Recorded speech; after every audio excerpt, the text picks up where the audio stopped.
Rangers have been a big part of my life since they premiered when I was 5 years old. A few years back, I bought the entire set that Shout Factory had released.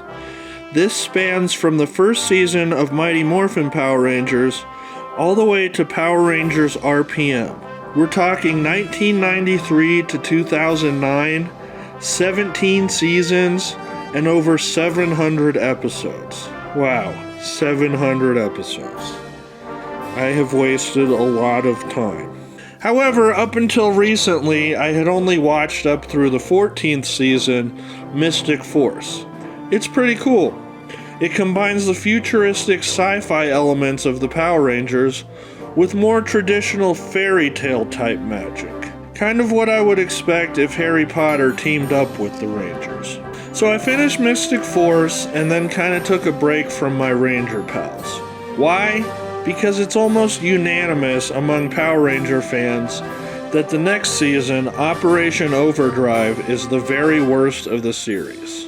Well, I recently decided to sit down and finally watch this supposed train wreck, and I can say with 100% honesty that I simply don't agree. I thoroughly enjoyed Operation Overdrive. Let me start with the things I didn't like. There's a Yeti character that is a henchman to one of the main villains, and he's basically the Jar Jar Binks of the Power Rangers universe. But luckily, he doesn't have as much screen time as Binks. I'm trying to make myself useful. The other negative in my mind is the theme song. I do think it's probably the weakest of the series. It sounds like the artist learned it about 5 minutes before they started recording.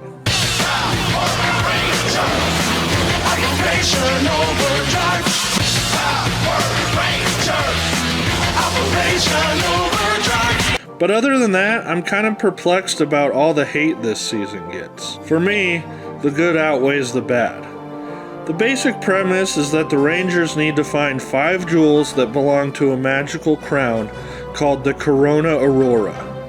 The Corona Aurora, which according to legend has power not just over this planet, but the universe. But this is something that I really think adds to the season. The Rangers get to go on expeditions in search of these treasures all over the world. Kind of like Indiana Jones. You know, I like to think of myself as something of a treasure hunter. I just ate a cheeseburger out of that garbage can over there. The 2 main villains are pretty cool, brothers Moltar and Furious. One of them is bound to the Fire Realm, and the other, the Ice Realm. It's impossible not to draw comparisons to Heat Miser and Snow Miser from the 1974 stop-motion film, The Year Without a Santa Claus. And you're no king. Remember, Moltar, I'm a lot smarter than you. Not to mention, better looking. The Ranger suits look good, and this season actually features one of my all-time favorite Rangers, the Mercury Ranger. And the Red Ranger gets an upgrade to his suit that turns him into the Sentinel Ranger, which is awesome. There's also a pretty emotionally complex plot point that I thought was executed well. You see, the main character, Mac, or the Red Ranger, discovers that he's an android and was programmed 2 years prior by the man he thought was his father. This man also just so happens to be the leader of the team. But this deals with some pretty serious questions about self-identity. Imagine finding out one day that you were an android and that all of your childhood memories just weren't true. But I remember my childhood. I remember the schools I went to, the things I did. I remember breaking my arm when I was 5, going camping with you guys when I was 9, and the fish I caught. Those were all memories I gave you. That's some pretty dark existential stuff. Hey, Rodney. Yeah? You know how you have, like, no emotion or empathy? Yeah. Have you ever considered that you're an android that was programmed by somebody? No, I'm just a sociopath. Oh. So yeah, I enjoy Operation Overdrive and don't understand the hate. I mean, I know that every fan base is going to be toxic in a lot of ways, but getting critical and high and mighty about a season of the Power Rangers seems like such a waste of time. Power Rangers has always been silly and cheesy. It's part of the charm. But I guess people think it makes them sound smart to criticize something rather than looking for joy in it. But after all this, you may be wondering, so what is the worst season of the Power Rangers? Well, I guess I don't like to use terms like worst or best because those don't leave much room for opinion. I think I would have to say that my least favorite is Power Rangers Turbo, but even that holds a special place in my heart.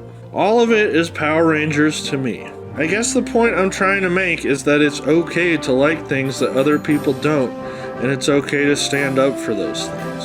It sounds stupid to say out loud, but there are a lot of people that don't get it. Alright, so what are your guys' thoughts on Power Rangers Operation Overdrive? Oh, I thought it was awesome. I love all the Jedi stuff. Like at the end when Mark Hamill comes back. Right. It's just so great. Uh-huh. What about you? What do I think about this show? What do I think about the show? Don't get me started about this. I mean, you gotta be kidding me. A bunch of because they're rooting around in the trying to find national treasures. I mean, all this PVC pipes and cars and all over the place. I mean, what was the budget on this thing? You gotta. Am I right, guys? Mm-hmm. That's kind of where I stand on it.